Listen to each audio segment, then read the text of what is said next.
Palagi ka ba nagugutom? O kaya kakakain mo lang pero naghahanap ka ng maasim, ng matamis, o maalat, o palagi ka nag-crave? Alam mo ba na pwedeng uhaw lang yan? Hmm? Oo, tama ang narinig mo. Kasi ang katawan mo nalilito sa uhaw at gutom. At madalas ang sinisignal niya sa'yo, kumain ka. Pero ang totoo pala, uhaw ka lang. Kaya ganun kahalaga ang pag-inom ng tubig para hindi ka kain ng kain.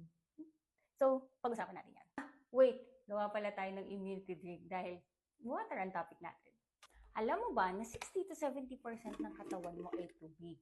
Kaya kung nagkukulang ka sa tubig, pwedeng nakaranasan mong nanghihina ka, constipated ka, o lagi kang bloated.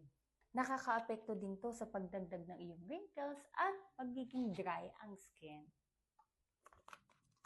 At alam mo ba na nakakabagal ng metabolism at nakakaapekto din to sa iyong pagtaba. Ngayon, kailangan mo uminom ng 8 hanggang 12 na baso kada araw. At syempre, mas madami kung mas active ka.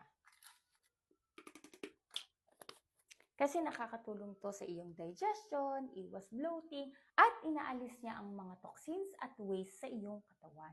Alam mo ba nakakatulong din ang pag-inom ng tubig sa iyong brain function para mas malinaw ang pag-iisip at iba ang energy mo sa buong araw.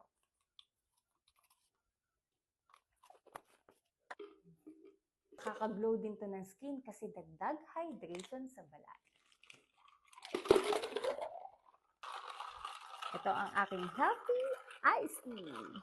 Kaya kung gusto mong ma-hydrate, pero ayaw mo ng dagdag calories, dagdag sugar, at nakakatulong pa for a glowing skin, try mo ang ating immunity drink.